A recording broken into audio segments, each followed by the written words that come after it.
Good morning students. आज हम अपना ग्रामर का चैप्टर करेंगे शब्द विचार लेसन 5। तो सबसे पहले हम पढ़ेंगे कि शब्द क्या होता है। तो शब्द होता है हमारा कि एक या एक से अधिक वर्णों से बनी हुई स्वतंत्र सार्थक ध्वनि। स्वतंत्र सार्थक ध्वनि शब्द कहलाती है एक या अधिक वर्णों से। जैसे एक वर्ण से बनती है हमारी जल।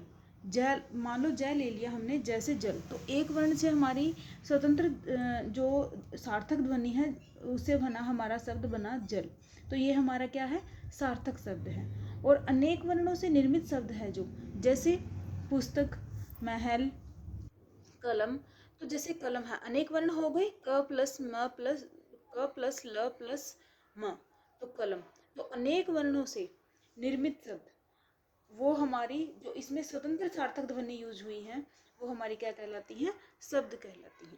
जैसे हम अपनी बुक में देखेंगे कि 4 वर्ण समूह देखिए, तरबूज, तबरूज, तरजूब और तजबूर। तो पहला वर्ण समूह तरबूज है, यानी तरबूज का एक अर्थ होता है क्योंकि ये खाद्य खाने वाला फल है। इसका एक अर्थ है, इसका अर्थ है ना कोई, यह सार्थक वर्ण समूह है, यानी इसमें सार्थक वर्णों का समूह है। सार्थक क्या होता है, स अर्थ, यानी जिसका कोई ना कोई अर्थ होता है, इसे शब्द कहेंगे। अन्य वर्ण समूहों का कोई अर्थ नहीं है तो ये शब्द नहीं है। अन्य वर्ण समूह हमारे जैसे तबरूज, ठीक है, कोई अर्थ नहीं है। तरजूब, तजबूर, इनका भी कोई अर्थ नहीं है। तो वर्णों के सार्थक मेल को शब्द कहते हैं। जब वर्णों का मेल होता है यानी सार्थक मेल होता है उनका, स अर्थ के साथ उनका मेल होता है, तो उसे हम शब्द कहते हैं। शब्द के भेद देखिए, सार्थक और निरर्थक शब्द। शब्द सार्थक ही होते हैं परंतु कुछ शब्द अपना अलग से कोई अर्थ नहीं रखते, यानी शब्द सार्थक होते हैं। सार्थक जैसे क्वेश्चन में ही आंसर है सार्थक, स अर्थ, यानी अर्थ के साथ।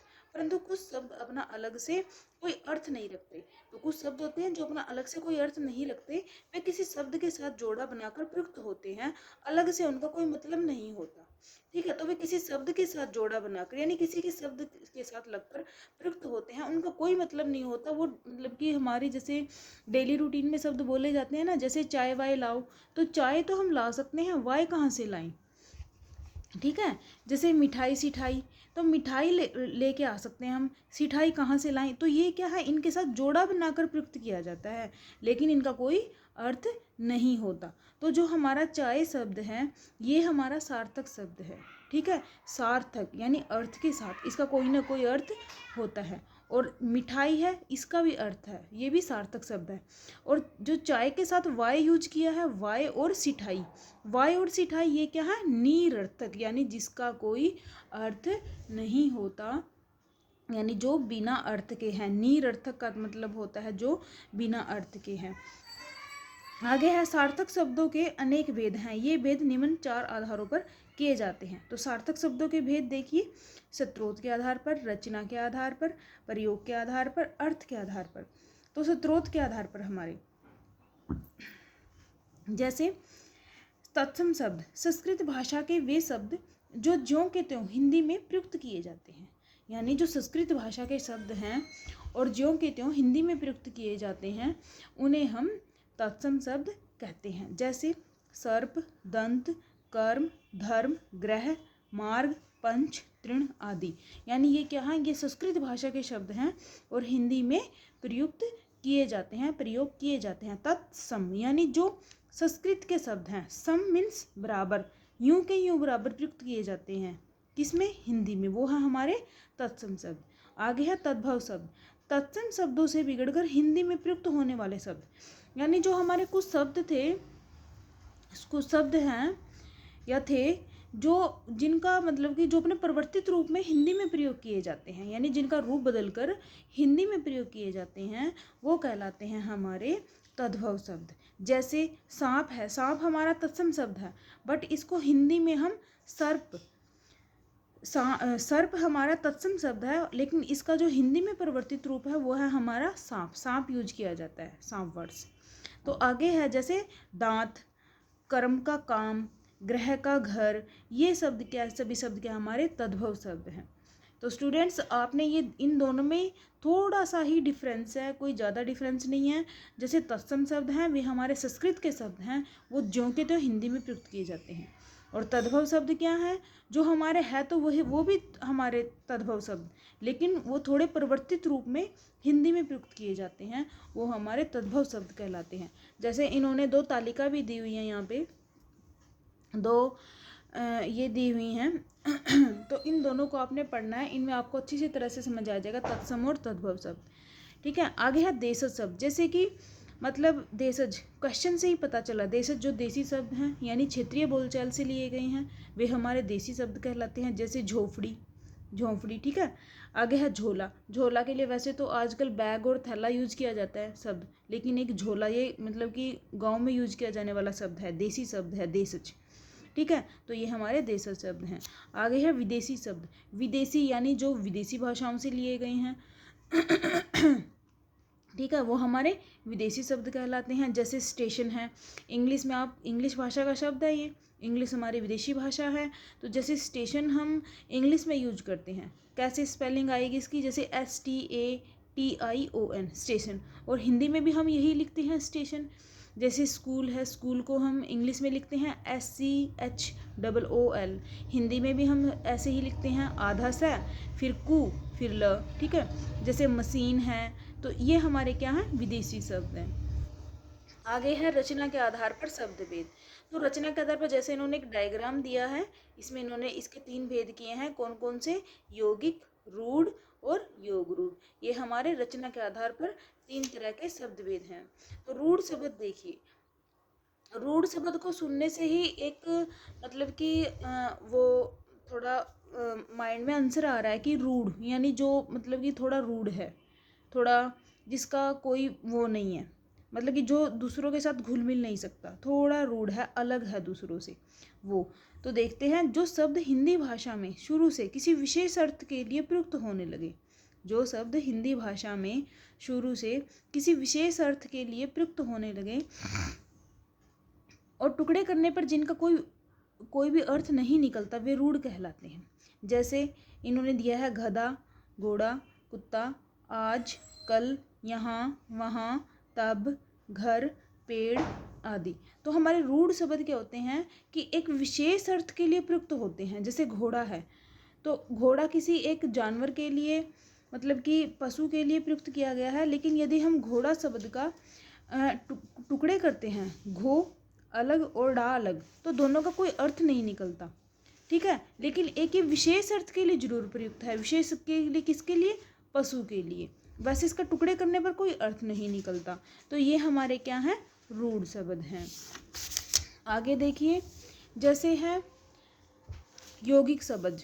2 या 2 से अधिक सार्थक शब्दों अथवा शब्दांशों के योग से बनने वाले शब्द यौगिक शब्द कहलाते हैं। योग यानी जोड़ करना, जो जोड़ कर बने हैं, वो हमारे यौगिक शब्द। जैसे नील प्लस कमल, नील कमल, लोक प्लस सेवा, लोक सेवा, यानी 2 या 2 से अधिक शब्दांश। 2 या 2 से अधिक है ना, नील एक शब्द, पहला शब्द, सार्थक शब्द कमल अगला, तो 2 या 2 शब्दांश हो गए ना, दोनों के योग से क्या बना है, नील कमल बना है। ठीक है, आगे है लोक प्लस सेवा, तो लोक सेवा, यह है हमारे यौगिक यानी योग जो जोड़ करके बने हैं। क्वेश्चन में ये आंसर है, जो जोड़ करके बने हैं वो शब्द हमारे यौगिक शब्द। आगे है योग रूढ़ शब्द। जो यौगिक शब्द विशेष अर्थ में प्रयुक्त होते हैं, जो यौगिक शब्द विशेष रूप में प्रयुक्त होते हैं, यौगिक शब्द तो ऊपर दिया इन्होंने, लेकिन जो विशेष रूप में प्रयुक्त होते हैं वो है योग रूढ़। जैसे नील कंठ, नील प्लस कंठ, नील और कंठ, यानी किसी विशेष अर्थ के लिए किसके लिए प्रयुक्त हुआ, नीलकंठ किसका होता है, शिव का, तो वो है हमारा ये है हमारा योग रूढ़ शब्द। ठीक है, आगे है जैसे गुलाब जामुन। गुलाब जामुन का सामान्य अर्थ होता है गुलाब और जामुन, लेकिन इसका एक विशेष अर्थ है एक मिठाई, यह योग रूढ़ शब्द है। आगे है प्रयोग के आधार पर शब्द भेद। वाक्य में प्रयोग करते समय कुछ शब्द अपना रूप बदल लेते हैं तथा कुछ कभी भी परिवर्तित नहीं होते। ठीक है, यानी प्रयोग के आधार पर हम 2 आधारों पर शब्द भेद करेंगे। कौन कौन से, एक है हमारा विकारी शब्द। विकारी क्या होता है, यानी जिसमें चेंज आ जाता है, विकार आ जाता है। विकार का मतलब होता है चेंज आ जाना, विकार आ जाता है किसकी से वजह से, जिसमें लिंग वचन कारक काल के कारण अपना रूप बदल लेते हैं, यानी उनमें चेंज आ जाता है। जैसे लड़का का लड़के, ठीक है, लड़कियां लड़कों, ये क्या है हमारा विकारी। आगे है अविकारी। अविकारी यानी विकार का ना आना, यानी अपना रूप न बदलना। जैसे धीरे धीरे, आगे पीछे, ठीक है, ऊपर नीचे, किंतु, परंतु, इसलिए, वह, क्योंकि, ये सभी शब्द क्या हैं हमारे अविकारी शब्द। अविकारी शब्द किसके अंतर्गत आते हैं? क्रिया विशेषण, संबंध बोधक, समुच्चय बोधक, विस्मयादि बोधक और निपात, इन शब्दों के अंतर्गत हमारे अविकारी शब्द आते हैं। तो स्टूडेंट्स, विकारी शब्द क्या हैं? जो अपना रूप बदल लेते हैं, यानी जिनमें चेंज आ जाता है। और अविकारी शब्द क्या होते हैं? जो अपना रूप नहीं बदलते, जिसमें चेंज नहीं आता।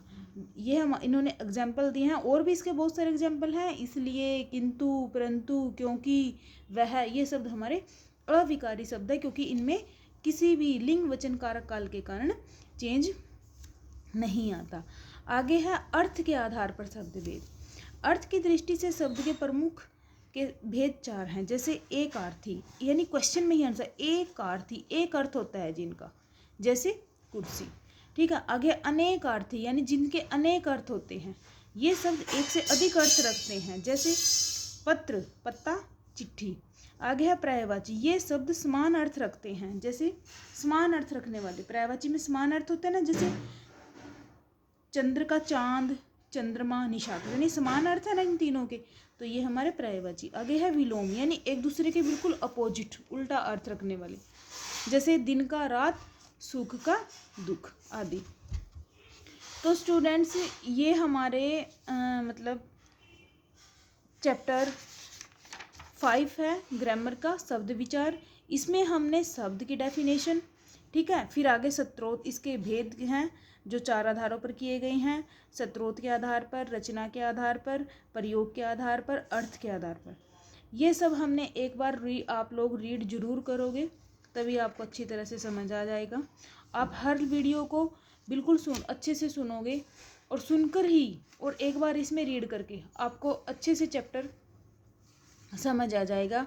उसके बाद हम इसकी बैक एक्सरसाइज करेंगे और नोटबुक में करेंगे। Okay, thank you.